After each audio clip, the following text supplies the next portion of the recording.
विश्वनाथ मुकुंद विष्णुर्भगवन्नमस्ते सच्चिदानन्दरूपाय विश्वोत्पत्त्यादिहेतवे तापत्रयविनाशाय श्रीकृष्णाय वयं नुमः कृष्णाय वासुदेवाय हरये परमात्मने प्रणतक्लेशनाशाय गोविन्दाय नमो नमः वसुदेवसुतं देवं कंसचाणूरमर्दनं देवकी परमानन्दं कृष्णं वन्दे जगद्गुरुं कृष्णकमलपत्राक्षं पुण्यश्रवणकीर्तनं वासुदेवं जगद्योनिं नौमि नारायणं हरिं कृष्ण कृष्णेति कृष्णेति यो मां स्मरति नित्यशः जलं भित्त्वा यथा पद्मं संसारात् उद्धराम्यहं कृष्णाय वासुदेवाय देवकीनन्दनाय च नन्दगोपकुमाराय गोविन्दाय नमो नमः नमः पङ्कजनाभाय नमः पङ्कजमालिने नमः पङ्कजनेत्राय नमस्ते पङ्कजाङ्घ्रे गोपाल कृष्ण भगवान की जय जय जय रघुवीर समर्थ श्री भगवान वाच ज्ञानं परमगुह्यं मे यद्विज्ञानसमन्वितं सरहस्यं तदङ्गं च ग्रहाणगदितं मया यावानहं यथा भावो यद्रूपगुणकर्मकः तथैव तत्त्वविज्ञानमस्तु ते मदनुग्रहात् अहमेवासमेवाग्रे नान्यद्यत्सत्परं पश्चादहं यदेतच्च यो वशिष्येत सोऽस्म्यहं मृतेऽर्थं यत् प्रतीयेत् न प्रतीयेत् चात्मनि तद्विद्यादात्मनो मायां यथा भासो यथा तमः यथा महान्ति भूतानि भूतेषु चावचेष्वनो प्रविष्टान्यप्रविष्टानि तथा तेषु न तेष्वहम् एतावदेव जिज्ञास्यं तत्त्वजिज्ञासुनात्मनः अन्वयव्यतिरेकाभ्यां यत् स्यात् सर्वत्र सर्वदा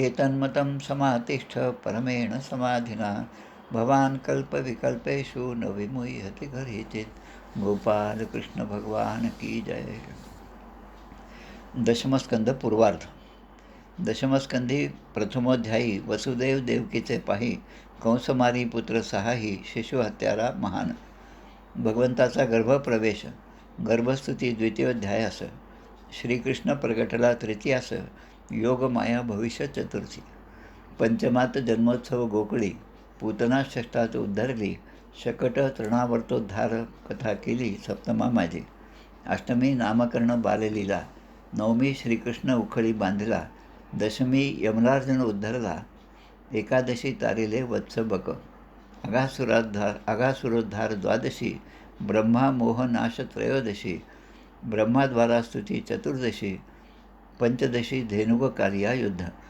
षोडशी काली अशी प्रसन्न सप्तदशी त्याचे पूर्वकथन दावानली वाचती व्रजजन अष्टादशी प्रलंब तारिला 19 व्रजानल शांती 20 शरद ऋतू कथाती 21व्यात अन्योक्ती वेणुगीत चिरहरण 22 यज्ञपत्नीवरी कृपा 23 इंद्र यज्ञ निवारण 24 पंचविशी गोवर्धनोद्धारण श्रीकृष्ण चर्चा 26 श्रीकृष्णाभिषेक 27 नंदबंधमुक्ती 28 29 रासलीलारंभ गोपी विरह 30 गोपिका गीत 31 गोपीशी कृष्णदर्शन 32 महारास 33 सुदर्शन शंखचूडोद्धार 34 युगलगीत 35 अरिष्टोद्धार अक्रूरगमन 36 37 केशी व्योमोद्धार अक्रूर व्रजयात्रा 38 मथुरागमन 39 श्रीकृष्णस्तुती 40 41 मथुरा प्रवेश कुब्जेवर कृपा धनुष्यभंग कंस व्याकुळता 42 सांग कुवलयोद्धार मल्लयुद्धरंग 43 निवेदिला चाणूर मुष्टिक कंसोद्धारण 44व्यात कथन कृष्ण बळराम सूत्रबंधन गुरुकुल प्रवेश 45 उद्धव व्रजयात्रा 46 उद्धव गोपी भ्रमरगीताशी 47व्या अध्यायाशी केले निवेदन अध्याय 48 श्रीकृष्ण भेटी कुब्जा अक्रूर ग्रहाशी अक्रूर हस्तिनापुराशी 49 जात असे गोपाल कृष्ण भगवान की जय जय जय रघुवीर समर्थ श्रीराम जय जय राम एक मिनटं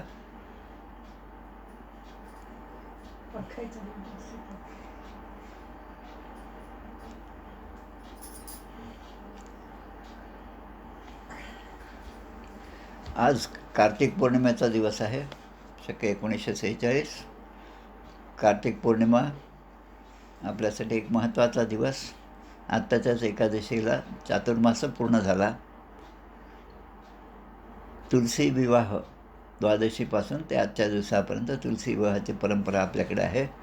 भगवान श्रीकृष्णाचं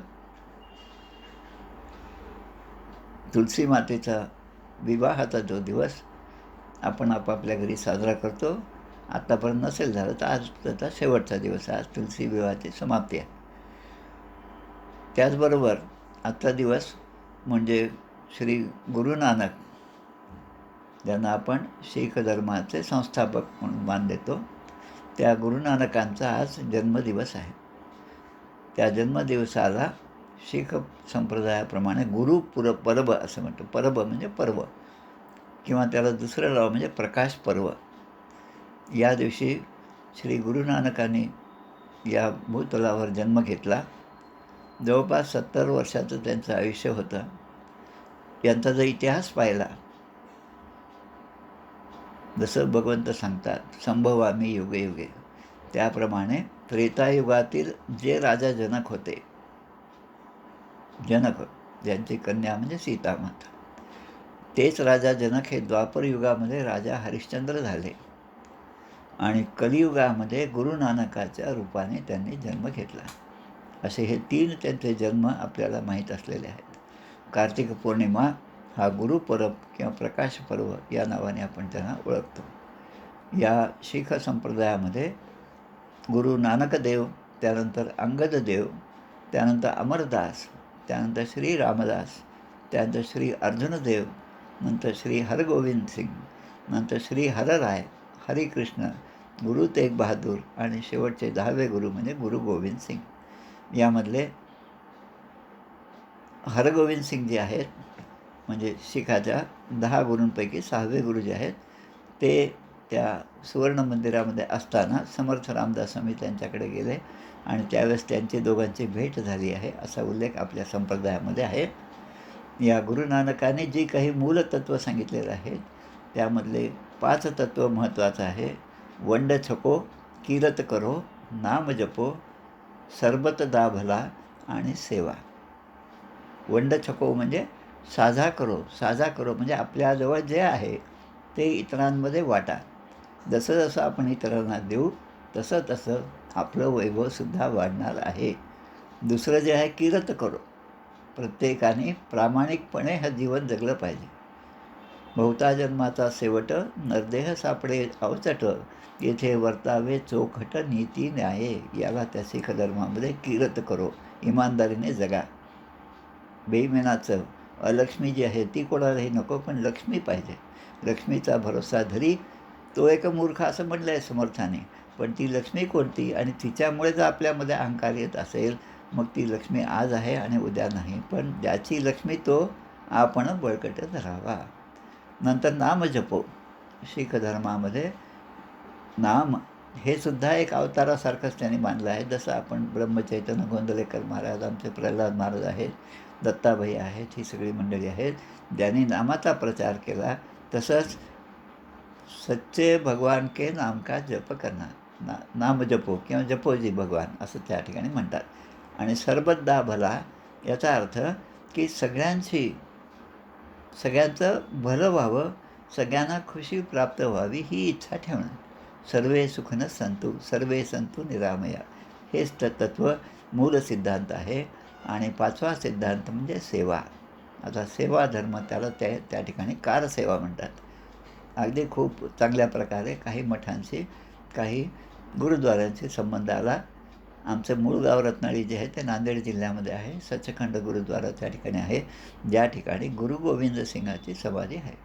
सन 1675 ते 1708 हा त्यांचा काळ आहे. यामध्ये यांचं चरित्र खूप विलक्षण असं चरित्र प्रत्येकाचंच आहे. हिंदू धर्माच्या रक्षणासाठी जसं आपण चातुर्वर्ण म्हणतो, ब्राह्मण, क्षत्रिय, वैश्य, शूद्र, त्यापैकी क्षत्रिय जे आहेत तो बाणा या शीख धर्माने ग्रहण केलं आहे. त्यामुळे हिंदू धर्माचं रक्षण करण्याची फार मोठं उत्तरदायित्व त्यांनी सांभाळलेलं आहे. एक एक असे 10 लाख लढाऊ, म्हणजे 10 लाख असे एक एक लढाऊ. त्यांचं जे एक चमकोरचं युद्ध फार प्रसिद्ध आहे. यूट्यूबमध्ये टाका चमकोर युद्ध आणि ते पहा चमकोर युद्ध किती भयानक असं युद्ध होतं. आणि त्यामध्ये यांचे फक्त 40 लोक होते आणि 40 लोकांनी लाखो लोकांना कसं त्यांना मारून टाकलेलं आहे, त्यांच्याशी युद्ध केलं आहे. तो किती पराक्रम आहे ते लक्षात घ्या. आणि म्हणजे आपण आपल्याला वेगळं समजतो, त्यांना वेगळं समजतो असं न करता त्यांचा इतिहास पाहिला की मग आपल्यामधल्या या भेद सारे मावळू द्या वैर साऱ्या भावना हे जसं म्हणतात तसं आपल्यातलं भेद जो आहे तो निघून जाईल आणि मग सगळे आपण एकच आहोत. ही जी शिकवण आहे ती या शीख धर्माने दिली. सत श्री अकाल, वाहेगुरु की फतेह आणि जो बोले सो निहाल. जसं आपण जय जगदंब जय जगद असं म्हणून शिवाजी महाराजांचं सैन्य जसं शत्रूशी लढत होतं तसं हा नारा आहे त्या ठिकाणी, जो बोले सो निहाल.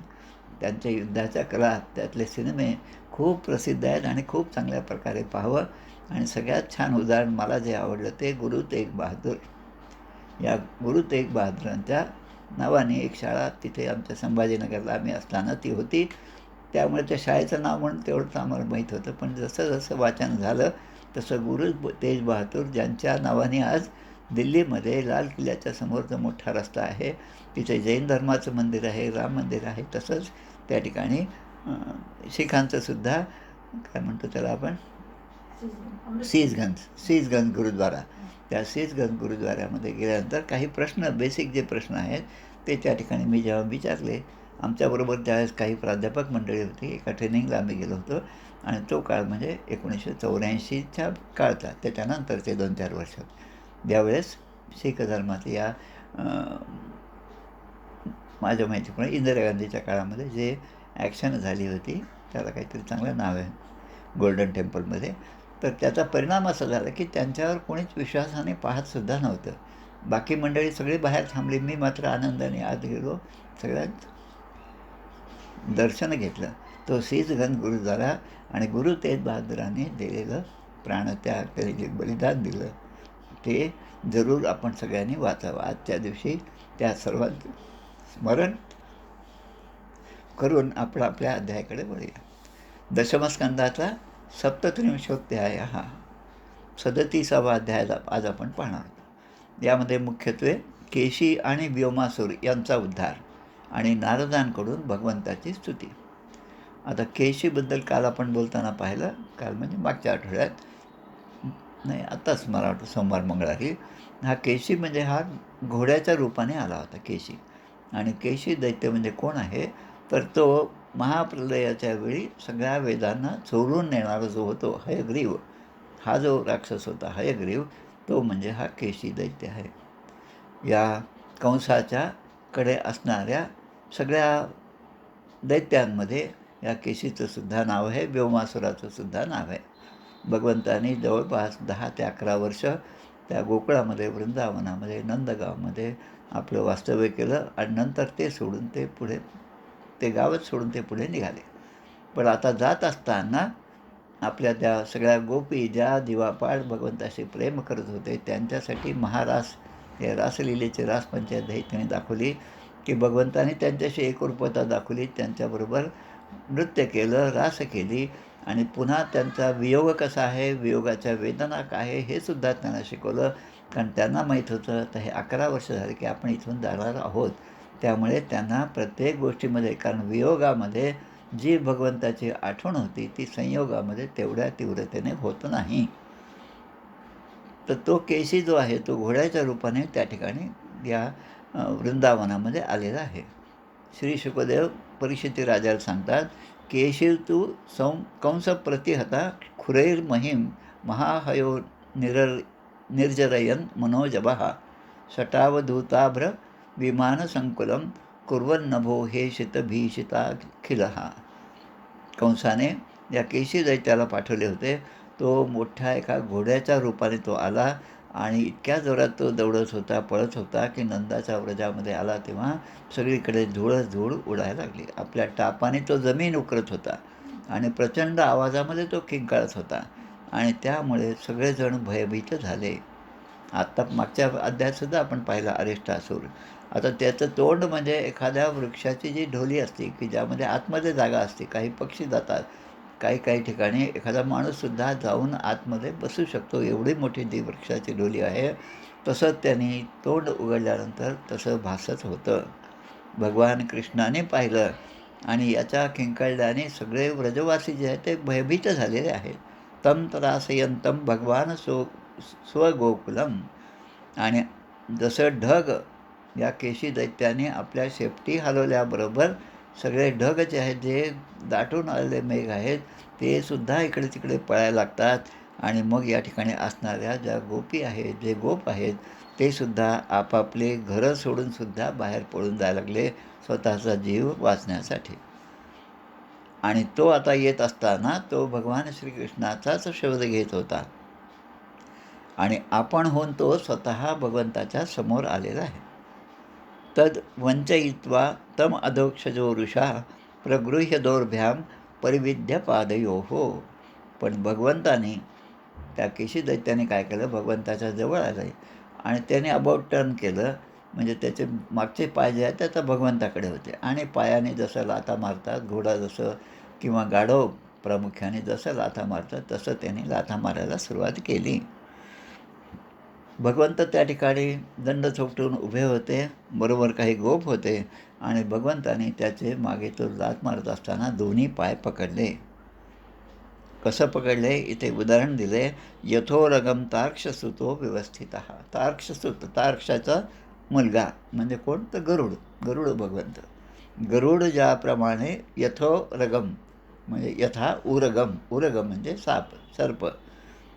जसा सापाला गरुड आकाशामधूनच शोधतो आणि त्याला पकडण्यासाठी जशी झेप घालतो, तसं भगवंताने झेप घालून त्याचे दोन्ही पाय पकडले आणि त्याला 400 हात लांब फेकून दिलं उचलून. आणि हे सुरू असताना केशी आता पुन्हा इतक्या जोरात आपटल्यामुळे तो आता पुन्हा सावध झाला आणि मग चिडून एकदम लाल असे डोळे त्याचे झाले आणि तो पुन्हा भगवंताच्या अंगावर धावत आला. आता भगवंताने काय केलं, सोप्यस्य वक्त्रे भुजम उत्तरम स्मयन प्रवेशयामास यथोरगम बिले. यथोरगम बिले, बिळामध्ये, उरग म्हणजे साप. एखादा साप बिळामध्ये जात असताना पहा, तो इतक्या वेगाने आत जातो की त्याला जे सर्पमित्र आहेत ते त्याला पकडू जावं, त्याचं शेपूट पकडावं असा विचार केला तरी तो लगेच ते शेपूटसुद्धा हातामध्ये येत नाही. इतक्या वेगाने तो आपला जीव वाचवण्यासाठी आतमध्ये पळून जातो. याला समर्थाने जाणीव म्हटलेलं आहे. जाणीव म्हणजे एकाचा जीव वाचवण्यासाठी एक पळतो आणि दुसरा त्याला मारण्यासाठी त्याच्या मागे पळतो. या दोघांच्या ठिकाणी जाणीव रूपाने मीच आहे. म्हणजे प्रत्येक प्राणिमात्राच्या ठिकाणी जाणीव म्हणून जी काय असते ती गोष्ट म्हणजे माझा अंश आहे असे भगवंत सांगतात. मग त्या ठिकाणी जाऊन भगवंताने काय केलं की आपला डावा हात त्या दैत्याच्या तोंडामध्ये घातला, केशी दैत्याच्या. आणि आता डावा हात आतमध्ये गेलेला आहे आणि मग भगवंतानी आता जसं हात आतमध्ये गेला, आता आपल्या तोंडामध्ये एखाद्यास काय असतं, आपण म्हणतो ना की गरम वस्तू असते की मग ताकसुद्धा फुंकून पितो. एखाद्या गरम आपण पिलं तर मग तोंडात गेलेलं ते काय ते द्रव असेल ते गरम असल्यामुळे पितासुद्धा येत नाही आणि ते बाहेर फेकतासुद्धा येत नाही, अशी अवस्था माणसाची होती. तसं भगवंताने आपला डावा हात आतमध्ये त्याच्या तोंडात घातलेला आहे आणि आपल्या हाताला भगवंताने त्याचा आकारसुद्धा वाढवायला सुरू केला आणि जसा जसा वाढवू लागला हा आकार, त्याने पुन्हा आपल्या योगमायेने आपल्या शरीरातली जी ऊर्जा आहे, शरीरातलं जे तापमान आहे, ते सुद्धा भगवंताने असं वाढवलं की तो हात आता त्याच्या तोंडामध्ये तप्त लोखंडाच्या खांबासारखा तो त्याला जाणवायला लागला आणि त्यामुळे त्याचा श्वाससुद्धा बंद झाला. भगवंताने हाताचा आकारसुद्धा वाढवला. या सगळ्या सिद्धी आहेत. आता ज्या सिद्धी भगवंताकडून आपल्याला मिळतात त्या सिद्धीचा वापर भगवंत जसा प्रसंग येईल त्या प्रसंगी ते करत असतात. आता स्वतःला आता झाडू लागला, शरीर डबडबले घामाने आणि त्याच्या डोळ्यातील बुबुळं जी आहेत तीसुद्धा उलटी झाली आणि तो स्वतः लीज टाकीत त्या ठिकाणी गतप्राण झाला आणि जमिनीवर पडला. पपात लेंडम विसर्जन क्षितौ व्यसू. आता विनाशायास आपल्या शत्रूचा नाश झाला हे जेव्हा पाहिलं आकाशातील सगळ्या देवतांनी पाहिलं, त्यांनासुद्धा आश्चर्य वाटलं आणि नेहमीप्रमाणेच ते त्या ठिकाणी पुष्पवर्षाव करू लागले. म्हणजे अशा प्रकारे या केशी दैत्याचा उद्धार भगवंतांनी केला. आता केशीनंतर या अध्यायामध्ये येतात ते व्योमासूर आहे आणि त्या दोघांच्यामध्ये या ठिकाणी काही जे श्लोक आहेत ते भगवंताची नारदाने भेट घेतलेली आहे आणि त्यावेळेस नारदाने भगवंताची स्तुती केली. आता हा केशी दैत्याचा प्रसंग झाल्यानंतर देवर्षी नारदांचे काही 15 श्लोक या ठिकाणी आहेत. देवर्षीर रूपसंगम्य भागवत प्रवरो नृपा कृष्ण मक्लिष्टकर्माणं रहस्येत अभाषत. नारद जे आहेत ते आता काहीतरी काम करून भगवंताकडे आले. आता जेव्हा नारद येतात तेव्हा त्यांचं काहीतरी महत्त्वाचंच काम असतं आणि ते म्हणतात या ठिकाणी आल्यावर त्यांनी स्तुती केली आहे, हे श्रीकृष्णा, तुमचं ज्ञान, तुमचं मन, तुमचं वाणी याचा विचार जरी केला तरी आम्ही आमच्या या पंचज्ञानेंद्रिय कर्मेंद्रियांनी त्याचा विचार करू शकत नाही. मनाने आम्ही त्याची कल्पना करू शकत नाही आणि वाणीने आम्ही त्याचं वर्णनसुद्धा करू शकत नाही. मायेच्या बळे करी नस्तवन ऐसे वांछित होते मन, माया झाली लज्जाय मन काय करू सद्गुरू स्तवनातले येऊया. सद्गुरूंचं स्तवन करायचं ते सुद्धा शब्दानेच करावं लागतं, पण ते शब्दसुद्धा इथे कमी पडतात. आता सगळ्यांच्या ठिकाणीच तुमचा निवास आहे आणि सगळे आपल्या ठिकाणी आहेत. भगवंताचं जे विश्वरूप दर्शन आहे त्यामध्ये अर्जुनाला ते दाखवलं, त्यामध्ये ते पाहतात की सगळे म्हणजे पांडव अर्जुन सगळे आहेत, कौरवसुद्धा त्या ठिकाणी आहेत आणि हे सगळे भगवंताच्या मुखामध्ये प्रवेश करत आहेत आणि दुसरीकडून ते पुन्हा या धरणीवर या पृथ्वीवर पुन्हा जन्म घेत आहेत. असं विश्वरूप दर्शन त्या ठिकाणी अर्जुनाला झालेलं आहे. आता या ठिकाणी म्हणतात कृष्ण कृष्ण प्रेमात प्रमेयात्मन योगेश जगदीश्वर वासुदेव खिला वास सात्वताम प्रवर प्रभू. जसा लाकडामध्ये अग्नी असतो पण तो आपल्याला दिसत नाही, 2 लाकडांचं घर्षण झाल्यावर तो अग्नी प्रगट होतो. जसं वाद्य आहे त्यामध्ये ध्वनी आहे पण तो ध्वनी त्या वाद्याकडे पाहिल्यानंतर प्रगट होत नाही. त्याला प्रगट करण्यासाठी त्याची तार कोणाला तरी छेडावी लागते. वंशी म्हणजे बासरी जरी असेल तरी कोणाला तरी त्यामध्ये आपला श्वास तो रोखून त्यामध्ये फुंकावं लागतं, तेव्हा कुठे मधुर ध्वनी त्यातून बाहेर येतो. तसं तुम्ही या स्वतःला झाकून ठेवता म्हणजे प्रगटला तव तव दिसे आणि लोपला तव तव न दिसे. म्हणजे जेव्हा प्रगट होतो तेव्हा काही लोकांना दिसतो भगवंत पण इतरांना दिसत नाही आणि तो जेव्हा अदृश्य होतो तेव्हा मात्र तो काहीच दिसत नाही, पण तो अनेक सृष्टीच्या प्रत्येक गोष्टीच्या रूपाने तो प्रगट होतो, पण ती दृष्टी ज्याला असेल त्यालाच भगवंताचं दर्शन होतं. आता ते म्हणतात, नारद सांगतात आत्मानम आत्माश्रय पूर्व मायया ससृजे गुणान. भगवंत तुम्ही कसे आहेत या सगळ्यांचं अधिष्ठानम करणं करता. अधिष्ठान करणं करता म्हणजे प्रत्येक गोष्ट तुम्हीच आहात आणि स्वतः मात्र स्वतःचेच अधिष्ठान आहात. आता आमचं अधिष्ठान मी बोलतो तुम्ही सगळं ऐकता, याचं अधिष्ठान आपल्यामध्ये असणारा आत्मा आहे आणि तो आत्मा परमेश्वराचा अंश आहे. तो आहे तो पण आपल्या या सगळ्या क्रिया चालू आहेत, तो गेल्यानंतर या सगळ्या क्रिया बंद होतात आणि तो देह तसाच या ठिकाणी सोडून जावा लागतात. पण सत्यसंकल्प असे आपण असल्यामुळे आपण आपल्याच संकल्पाने ही गुणमाया, मूळमायापासून गुणमाया आणि मग त्यापासून त्रिगुण तयार झाले, मग पंचमहाभूत झाली आणि असं करून आपण सृष्टीची उत्पत्ती केली, स्थिती केली आणि प्रलयसुद्धा तुम्ही करत आहात, नारद या ठिकाणी म्हणतात. आणि मग पुढे सांगतात सत्वम भूधरभूतानां दैत्यम प्रमथ रक्षसाम अवतीर्ण विनाशाय सेतूनाम रक्षणायच. आता आपण राजाच्या रूपात असणारे दैत्य जे आहेत, जरासंध राजा आहे, कंस राजा आहे, अशा कितीतरी रावण आहे तो पण राजाच आहे लंकेचा, पण या राजाच्या रूपामध्ये असणारे दैत्य प्रमथ आणि राक्षस या सगळ्यांचा म्हणजे दुष्ट प्रवृत्तीचे जे जे आहेत त्यांचा नाश करण्यासाठी, त्याचप्रमाणे जे धर्ममर्यादेचं पालन करतात त्यांच्या रक्षणासाठी अवतीर्ण झालेले आहेत. आत्ताच काही दिवसापूर्वी एक व्हिडिओ आला होता. त्या व्हिडिओमध्ये त्यांनी सांगणारे ते मुसलमान होते आणि ते सांगत होते की बा एखादा मुसलमान जो आहे तो सुद्धा त्याचे पारंपरिक वेश, त्याचा जो मूळ वेश आहे तो घालण्याचा त्याला लाज वाटत नाही. शिखांच्याबद्दल त्याने सांगितलं की ते सुद्धा आपल्या डोक्यावर एवढे मोठे पगडी बांधतात, केस बांधलेले असतात, दाढी वाढलेली असते, पण त्याचं त्यांना काही वाटत नाही. त्याच्यामुळे मी कसा दिसतो हा ते विचार करत नाही, पण माझ्या धर्माने हे सांगितलं त्याप्रमाणे ते वागतात.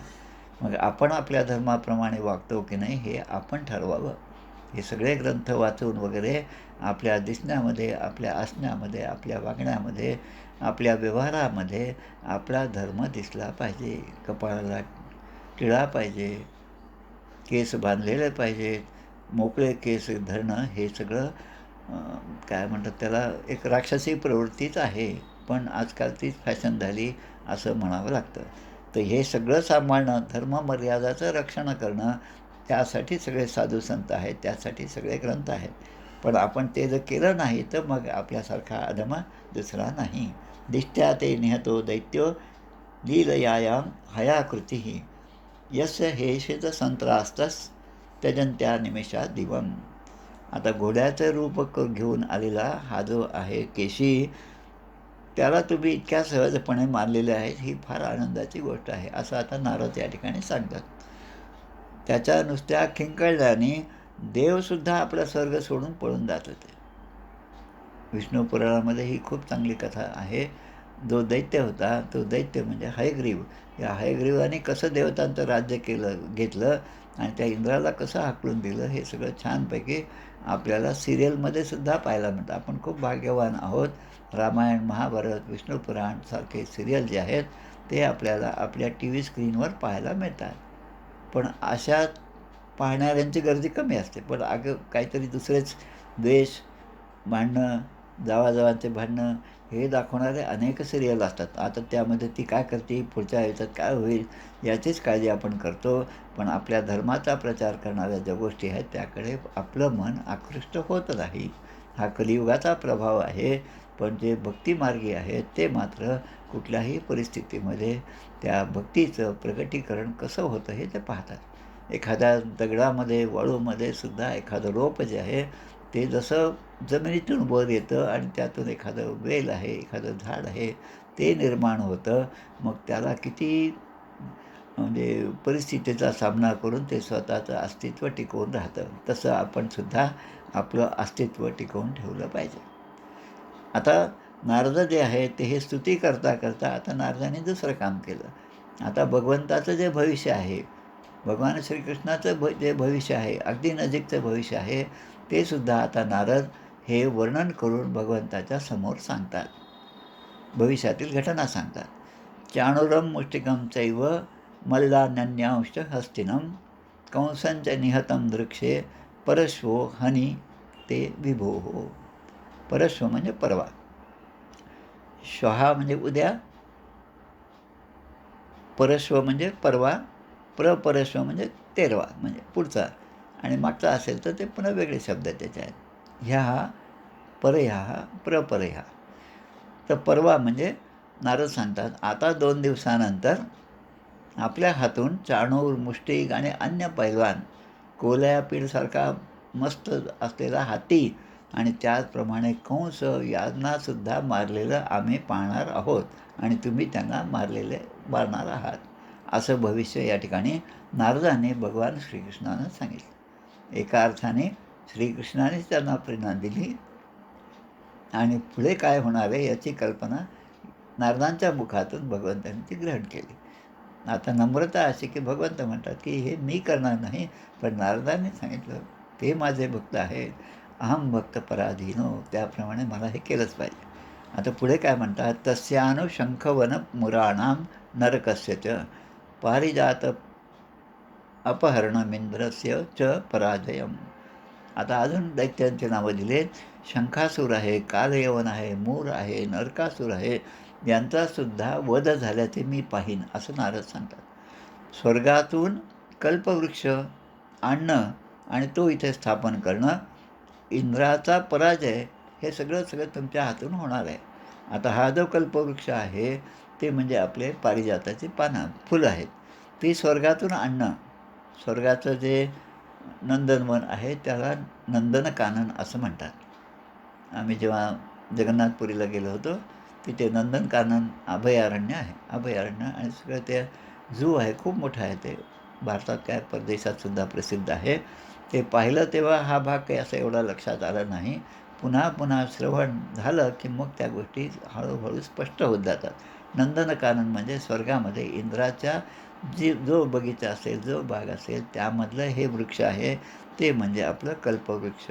तो तिथून काढून या ठिकाणी आणून भगवंतांनी लावला. जी पारिजातकाची फुलं आपण जे म्हणतात, हे मी पाहिल असं ते म्हणतात.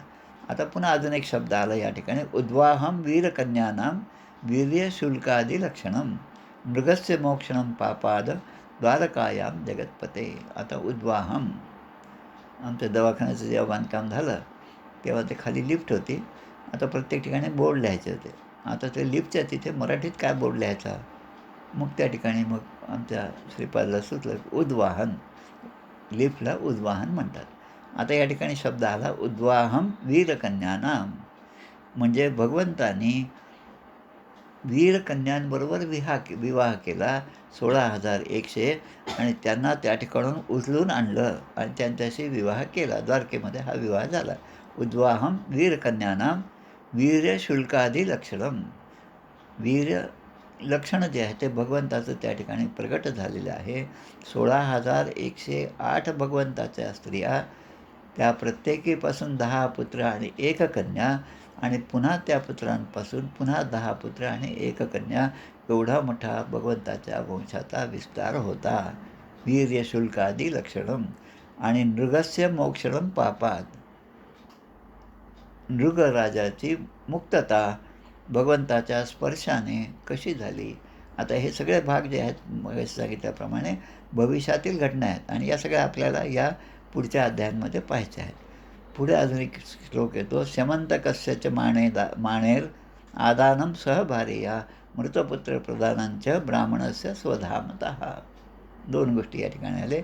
स्यमंतक म्हणायची कथा आता पुढे येणार आहे आणि त्यामुळे सहभार्या 2 पत्नी, जांबवती ती पण मिळाली भगवंताला, तिच्याशी विवाह झाला, ती नावं या ठिकाणी आली. पुढे अजून म्हणतात की मृतपुत्र प्रदानम, आपले गुरु जे आहेत त्यांच्याकडे राहून सगळी विद्या ग्रहण केली बलराम आणि श्रीकृष्णाने, आणि मग गुरुदक्षिणा म्हणून त्यांना त्यांचा मृतपुत्र जो आहे त्यांना त्या स्वर्गातून आणून त्यांच्यासमोर त्याला जिवंत सगुण रूपामध्ये उभं केलं. हे भगवंताचा पराक्रम हा सुद्धा पुढे होणार आहे. पौंड्रकस्य वधम पश्चात, पौंड्रक जो आहे त्याचा वध आम्हाला पाहायला मिळणार आहे. काशीपुर्याश्च दीपनम. काशीपुर्याश्च दीपनम म्हणजे काशी नगरी, आज जी काशी नगरी आहे ती त्या काळामध्ये काशीपुरी तुम्ही जाळून टाकाल, ती त्या काळामध्ये भस्मसात झालेली आहे. युधिष्ठिराच्या राजसूय यज्ञामध्ये शिशुपाल, खरं म्हणजे हा यांचा आत्तेभाऊच आहे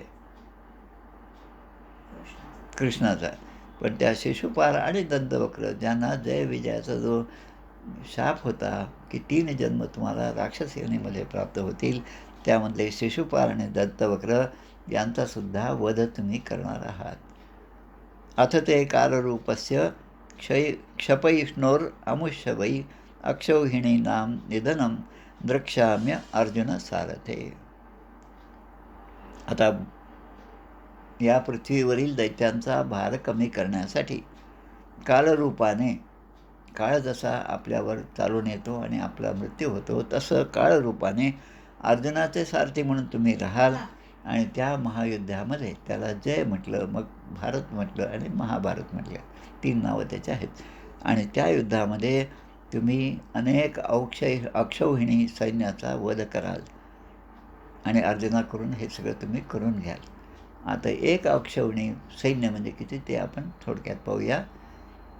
एक अक्षौहिणी सैन्यामध्ये जे मोजमाप होतं ते रथ, हत्ती, घोडे आणि पायदळ, आणि त्यांची 4 इंची संख्या जी आहे ती 39,36,420. त्यामध्ये 21,870 रथ, 21,870 हाती, 65,600 घोडे आणि 1,09,350 पायदळ. हे सगळं म्हणून एक अक्षौहिणी. आता कौरवांकडे 11 अक्षौहिणी सैन्य होतं आणि पांडवांकडे 7 अक्षौहिणी सैन्य होतं.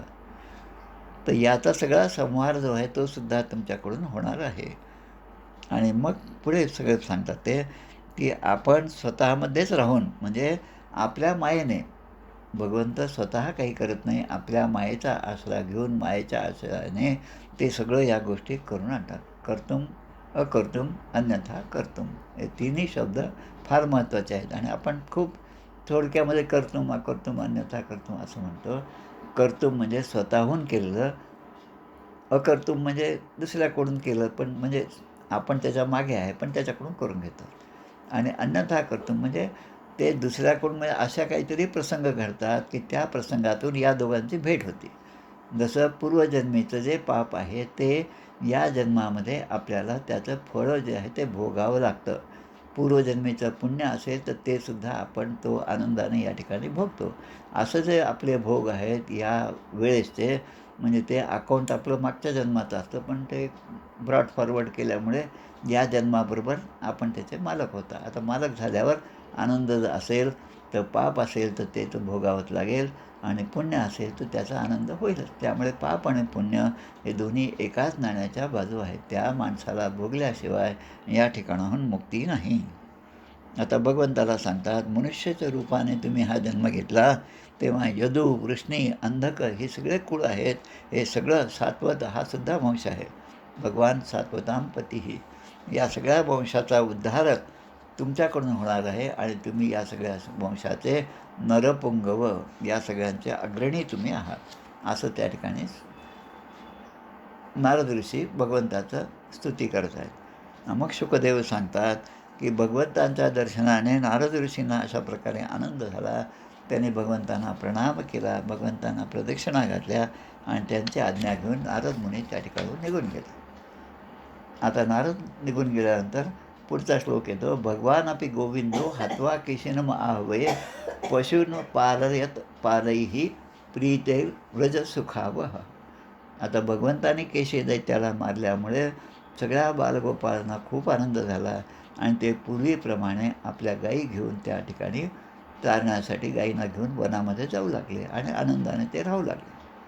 आता एकदा असं झालं, एकदा ते पशून पालास चारयंतो आद्री सानुषू. आद्री सानुषू म्हणजे पर्वताच्या माथ्यावर, पठारावर, पर्वत चढून गेल्यावर जो पठार आहे तिथे सगळेजण आपापल्या गाईगुरांना घेऊन गेले.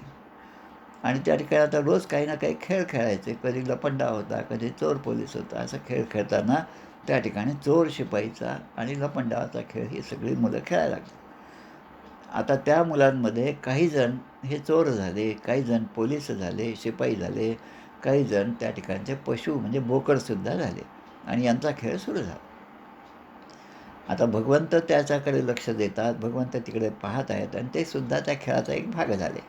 आता त्याच वेळेस या गवळ्यांच्या मध्ये एक दैत्य त्या ठिकाणी आलेला आहे आणि तो म्हणजे महामायावी असा मयासूर जो आहे, असुर आहे मय, त्याचा मुलगा असणारा व्योमासूर त्या ठिकाणी कंसानेच पाठवला होता खेळामध्ये. आता तो त्यांच्यामध्ये आल्यामुळे इतर मुलांना ओळखू आलं नाही, पण भगवंत सगळ्यांना ओळखतात. म्हणजे जे चांगला आहे त्यालासुद्धा ओळखतात आणि जो दुष्ट आहे त्यालासुद्धा ओळखतात. आणि बरोबर ती वेळ आल्यानंतर आपलं रूप त्याच्यासमोर ते प्रगट करतात आणि त्याचा चांगला असेल तर परित्राणाय साधना, वाईट असेल विनाशायचं दुष्कृतम, त्यांचा न्याय ठरलेला आहे. त्याप्रमाणे तो जो असुर होता व्योमासूर, त्याने आता पूर्वी जसं केलं होतं या ब्रह्मदेवाने जसं केलं की काही गुरं पळवून दिली आणि ब्रह्मलोकाला नेऊन ठेवली. मग पुन्हा आला, पुन्हा काही गुरं नेली आणि हळूहळू गुरं कमी होऊ लागली. गोपाळ जे आहेत, गोप जे आहेत ते सुद्धा कमी होऊ लागले. भगवंतानी त्याचा हा खेळ सुरू ठेवला. त्याला एक अहंकार झाला की मीच ही सृष्टी निर्माण करतो, पालन करता जो असेल भगवंत, तरी निर्माण करता मीच ब्रह्मदेव आहे. मग त्याचा अहंकार घालवण्यासाठी भगवंताने ती लीला केली. आणि आता इथे या व्योमासुराचा उद्धार करण्यासाठी भगवंताचं त्याच्याकडे लक्ष आहे. गिरी गिरिदर्यां विनिक्षिप्य नीतं नीतं महासुरः शीलया पिदधे द्वारं चतुष्पंचावशेषितः.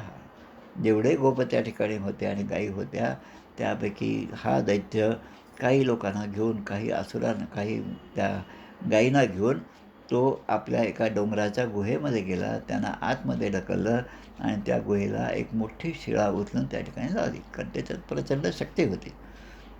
आणि मग पुन्हा यायचा, पुन्हा काही लोकांना घ्यायचा, पुन्हा त्यामध्ये टाकायचा, पुन्हा ते बंद करून घ्यायचं. तेव्हा तस्य तत्कर्म विज्ञाय शरणदहा सतां गोपान नयंतम जग्राह भृकम हरिवोजसा. भगवंतानी त्याची चाल ओळखली. त्याच्यातलं जे वाईट भाव होता, जो कपट होता, ढोंगीपणा होता, तो भगवंताच्या लक्षात आला आणि भगवंतानी आपलं प्रगट केलं, रूप प्रगट केलं आणि स्वतःला भगवंतानी त्याला पकडलं, त्या व्योमासुराला. आता भगवंत जे आहेत, भगवान श्रीकृष्ण म्हणतात, मी एकतर कोणाला पकडत नाही, पण मी ज्याला पकडलं त्याला पुन्हा मी सोडत नाही. दोन्ही गोष्टी आहेत. जोपर्यंत तुम्ही या संसारात रममाण होत आहात, तोपर्यंत भगवंत तुमची काळजी करत नाही. पण तुम्ही तुमच्या पुण्याईने या संसारातून उठून, प्रपंचातून उठून, प्रपंचातली आसक्ती जशी जशी कमी कराल, तसं तसं भगवंताच्या चरणी तुमची आस्था, तुमची निष्ठा जशी तुम्ही वाहत जाल, तसं तसं मी तुम्हाला आपलंसं करेन. पण या ठिकाणी भगवंताने त्याला आपल्या हाताने त्याचा गळा आवळला.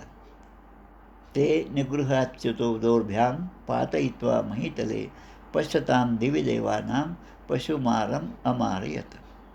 दोन्ही हाताने त्याला जखडून ठेवलं, त्याचा गळा दाबला आणि त्याला जमिनीवर पाडलं. एखादा पशु जसा गळा दाबून दुसऱ्या अशक्त, दुर्बल अशा पशूला मारतो, त्याप्रमाणे भगवंताने यालासुद्धा मारलेलं आहे, व्योमासुरा. आता नेहमीसारख्याच विमानातले जे आहेत ते, जसं लग्न लागलं की वाजंत्री सावधान, की म्हणजे इकडे शेवटचा त्यांचा श्लोक झाला, मंगलाष्टक झाले की लगेच वाजंत्री जशी वाजते, तसं भगवंताने जसा जसा उद्धार केला तसं तसं देवता पुष्पवर्षी करू लागले. गुहापिधानं निर्भिद्य गोपा निस्सार्य कृच्छ्रतः स्तूयमान सुरेर्गोपी प्रविवेश स्वगोकुलम. आता कृष्णाने मग जाऊन त्या ठिकाणी गुहेच्या तोंडाशी जो एवढा मोठा शिलाखंड लावला होता, ते भगवान श्रीकृष्णाने, किती वय तर 10-11 वर्षाचा, तो त्याने सहजपणे त्या ठिकाणी उचलून बाजूला ठेवला आणि आतमधले असलेले जे गोपाळ होते, ज्या गायी होत्या, त्यांना तिथून मुक्त केलं, त्यांना त्या अडचणीतून त्यांना बाहेर काढलं. आणि तेव्हा ते सगळी मंडळी भगवंताची स्तुती करू लागली आणि श्रीकृष्ण त्या सर्वांबरोबर आपल्या गोकुळामध्ये परत आले. इति श्रीमद्भागवते महापुराणे पारमहंस्यां संहितायां दशमस्कंधे पूर्वार्धे व्योमासुरवधो नाम 37. श्रीकृष्णार्पणमस्तु. आरती म्हणूया आपण.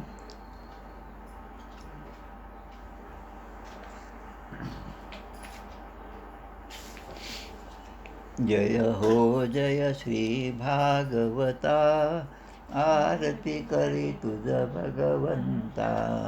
जय हो जय श्री भागवता, आरती करी तुझ भगवंता. श्री शुकमुनीने परम भक्तीने नाना परीने गायले जा हरिचरिता. आरती करी तुझ भगवंता. वेद तरुचे मधुर फळ, स्वादुरसे जे सोजळ. आत्मा राम मुनी अचळ, सेवुनी करीती जन सफळ.